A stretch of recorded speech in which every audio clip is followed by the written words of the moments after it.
Lawrence Classroom ကနေပြီးတော့ပြန်လည်ကြိုဆိုပါရစေ။ဒီနေ့တော့ business နဲ့ economics လေ့လာနေတဲ့သူတွေအတွက် opportunity cost ဆိုတဲ့ concept လေးအကြောင်းကိုရှင်းပြပေးချင်ပါတယ်။အဲ့တော့ opportunity cost ရဲ့ definition ကိုကြည့်မယ်ဆိုလို့ရှိရင် opportunity cost ဆိုတာက the benefit, profit or value of the next best alternative that must be sacrificed when a choice is made. opportunity cost ဆိုတာကသူက choice နှစ်ခုဒါမှမဟုတ်နှစ်ခုထပ်မကတဲ့ရွေးချယ်မှုတွေကနေပြီးတော့အကောင်းဆုံးဆိုတာတစ်ခုကိုပဲရွေးလို့ရတဲ့အခြေအနေမျိုးအဲ့လိုအကောင်းဆုံးဆိုတဲ့ဟာတစ်ခုကိုပဲရွေးလိုက်ရတဲ့အခြေအနေမှာဒီသူလုံးလုံးမရတော့လို့လက်လွတ်လိုက်ရတဲ့ဒုတိယအကောင်းဆုံးပေါ့နော်အဲ့ဒီဒုတိယအကောင်းဆုံးကသူ့အတွက် opportunity cost ဖြစ်သွားတာအဲ့ဒါမျိုးပြောတာပေါ့အဲ့တော့ formula ရကြည့်မယ်ဆိုလို့ရှိရင် opportunity cost equal to value of the option not chosen အဲ့တော့နှစ်ခုရှင်လို့ရှိရင်တော့လွယ်တယ်ပေါ့နော်ဒီ A နဲ့ B နဲ့ပေးထားတယ်အဲ့ဒီကနေ A B ဘာကိုရွေးမလဲအဲ့မှာ A ကိုရွေးလိုက်တယ်ဆိုလို့ရှိရင် B က opportunity cost ဖြစ်သွားတယ်ပေါ့အဲ့တော့နှစ်ခုတည်းမကရှင်ရတယ်ဆိုလို့ရှိရင်ကကြတော့ A B C ပေးထားတယ်အဲ့မှာဆိုလို့ရှိရင် A ကိုရွေးလိုက်တဲ့အတွက်ကြောင့်မလို့ B နဲ့ C နဲ့လုပ်လို့မရတော့ဒါပေမဲ့ B နဲ့ C နဲ့ဟာနှစ်ခုပေါင်းပြီးတော့ opportunity cost လို့ခေါ်လို့မရဘူးအဲ့ဒီမှာကျတော့ B နဲ့ C ရဲ့ထဲမှာအကောင်းဆုံးတစ်ခုအဲ့ဒီအကောင်းဆုံးတစ်ခုရဲ့ဟာကမှဒါဒုတိယခုန A ကိုရွေးလိုက်တဲ့အတွက်ကြောင့်မလို့ဒီဘက်ကဒုတိယအကောင်းဆုံး B သို့မဟုတ် C တစ်ခုကိုလက်လွတ်သွားရတယ်ပေါ့နော်အဲ့ဒီအတွက်ကြောင့်မလို့ဒီမှာက value of the option not chosen ပေါ့နော်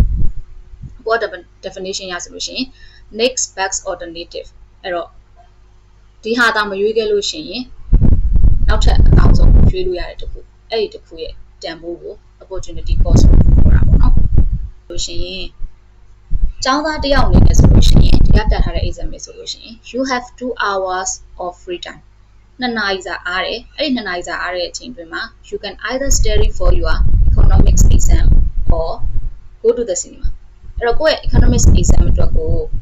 စာကြည့်မလားခုနအားတဲ့2နာရီအတွင်းမှာဒါမှမဟုတ်လို့ရှိရင်အဲ့ဒီအားတဲ့2နာရီအတွင်းမှာရုပ်ရှင်သွားကြည့်မလားအဲ့ဒီခုတွေကနေရွေးချယ်စရာရှိတယ်အဲ့ဒီတော့ရုပ်ရှင်ကြည့်ဖို့အတွက် if you choose the cinema ရုပ်ရှင်ကြည့်ဖို့အတွက်ရွေးလိုက်တယ်ဆိုလို့ရှိရင် the opportunity cost ကဘာဖြစ်သွားလဲဆိုတော့ the higher grade you might have earned by studying အဲ့တော့ကိုကစာကြည့်လိုက်တဲ့အတွက်ကြောင့်မလို့အဲ့2နာရီအတွင်းမှာစာကြည့်လိုက်တဲ့အတွက်ကြောင့်မလို့ကိုအမှတ်များနိုင်ခြေရှိတဲ့ဟာကိုဆုံးရှုံးပါတယ်။ဘာလို့ဆိုတော့ကိုရုပ်ရှင်သွားကြည့်လိုက်တာကိုအဲ့2နာရီအတွင်းမှာအဲ့ဒီကြောင့်မလို့ရုပ်ရှင်သွားကြည့်တော့ဆိုတာရွေးလိုက်လို့ရှိရင် opportunity cost ကခုနကစာ2နာရီစာကြက်လိုက်တဲ့အတွက်ကြောင့်မလို့ရနိုင်တဲ့အမှတ်ကောင်းကောင်းကိုဆုံးရှုံးလိုက်ရတယ်ပေါ့အဲ့ဒါ opportunity cost ဖြစ်သွားတယ်။အခုနားထောင်နေတဲ့သူတွေမှာကျမရဲ့ YouTube channel လေးကို subscribe မလုပ်ရသေးတဲ့သူတွေပါတယ်ဆိုလို့ရှိရင် subscribe လေးလုပ်ပေးသွားပါ။ပြီးတော့ဒီ video လေးဆုံးတဲ့အခါမှာ like share comment လေးလုပ်ဖို့လည်းမမေ့ပါနဲ့နော်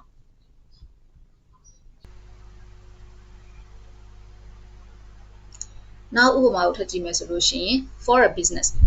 တစ်ခုအနေနဲ့စီးပွားရေးတစ်ခုအနေနဲ့ကြည့်မယ်ဆိုလို့ရှိရင်တော့ a company has $100,000 ရှိတယ် and they can either invest in new machinery or launch a marketing campaign if they choose the machinery the opportunity cost is the potential increase in sales from the marketing campaign အဲ့တော့ company တစ်ခုမှာသူ့မှာဒေါ်လာ3,000,000ရှိရပါတော့အဲ့ဒီ3,000,000နဲ့သူဘာလုပ်လို့ရလဲဆိုတော့new machinery စက်ပစ္စည်းအသစ်တစ်ခုဝယ်လို့ရတယ်ဒါမှမဟုတ်လို့ရှိရင် marketing campaign တစ်ခုပေါ့နော်ပွဲကြီးတစ်ခုစီစဉ်လို့ရတယ်အဲ့နှစ်ခုလည်းတစ်ခုရွေးရတော့မယ်ပေါ့အဲ့တော့ရွေးရတော့မယ်ဆိုလို့ရှိရင်အကယ်၍ဒါစက်ပစ္စည်းကိုဝယ်ဖို့အတွက်ရွေးလိုက်တယ်ဆိုလို့ရှိရင် opportunity cost ကဘာဖြစ်သွားမလဲဆိုတော့ marketing campaign လုပ်လိုက်ခြင်းကြောင့်ရလာနိုင်တဲ့တခြားဒီ customer အသစ်တွေပေါ့နော် customer အသစ်တွေဒါမှမဟုတ်ရှင်အဲ့ customer အသစ်တွေစီကနေတော့ရမယ် sales တွေပေါ့နော်ပို့ပြီးတော့များလာမယ် sales တွေအဲ့ဒါတွေကိုလက်လွတ်သွားနိုင်ပါတယ်အဲ့တော့တစ်ခုရွေးလို့ရှိရင်တစ်ခုကိုလက်လွတ်ရမယ်ဟာကပါလေခုနလိုမျိုး marketing campaign မလုပ်လိုက်တဲ့အတွက်ကြောင့်မို့လို့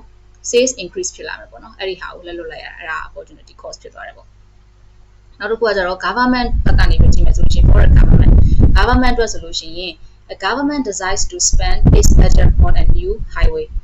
the opportunity cost is a new hospital or school that could have been built with the same moneyအဲ့တော့ government မှာ budget ရှိတယ်အဲ့တော့ budget နဲ့ဆိုလို့ရှိရင် government ဘာရွေးလို့ရလဲဆိုတော့ new highway တစ်ခုထပ်ပြီးတော့ land အသစ်တစ်ခုဖောက်မှာလားဒါမှမဟုတ်လို့ရှိရင်အဲ့ဒီ the same budget နဲ့ပဲပေါ့နော်ဒီ same amount နဲ့ပဲ hospital အသစ်တစ်ခုဆောက်မလားဒါမှမဟုတ်လို့ရှိရင် school အသစ်တစ်ခုဆောက်မလားအဲ့ဒီသုံးမျိုးတွေကသူရွေးလို့ရတယ်အဲ့တော့အဲ့သုံးမျိုးတွေကရွေးလို့ရတဲ့အတွက်ကြောင့်မလို့ government ကအခုချိန်မှာအလိုအဆုံးဖြစ်တဲ့ land ဖောက်တာကိုသူရွေးလိုက်တယ်ပေါ့ရွေးလိုက်တဲ့အတွက်ကြောင့်မလို့ သူ့ရဲ့ opportunity cost ကကျောင်းဆောက်တာသို့မဟုတ်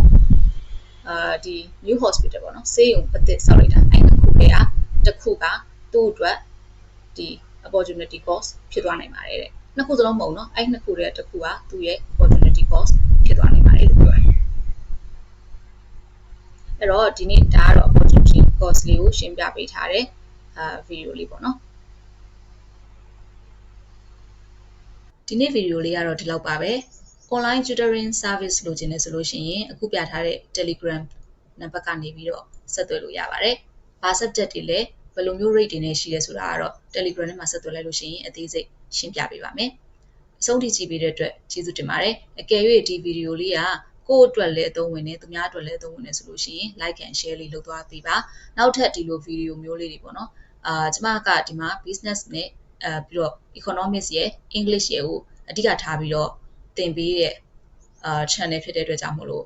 ဒီလိုဗီဒီယိုမျိုးတွေကိုဆက်ပြီးတော့နားထောင်ခြင်းနဲ့ကိုယ့်အတွက်အသုံးဝင်နေဆိုလို့ရှိရင်ကျမရဲ့ YouTube channel လေးကို subscribe လေးလုပ်ပေးထားခဲ့ပါ Facebook page လေးလည်းရှိတဲ့အတွက်ကြောင့်မို့လို့ Facebook page လေးကိုလည်းအဆင်ပြေဆိုလို့ရှိရင် follow လေးလုပ်ပေးခဲ့ပါเนาะကျေးဇူးတင်ပါတယ်နောက်ထပ်ဗီဒီယိုတွေမှာထပ်ပြီးတော့တွေ့ကြပါမယ်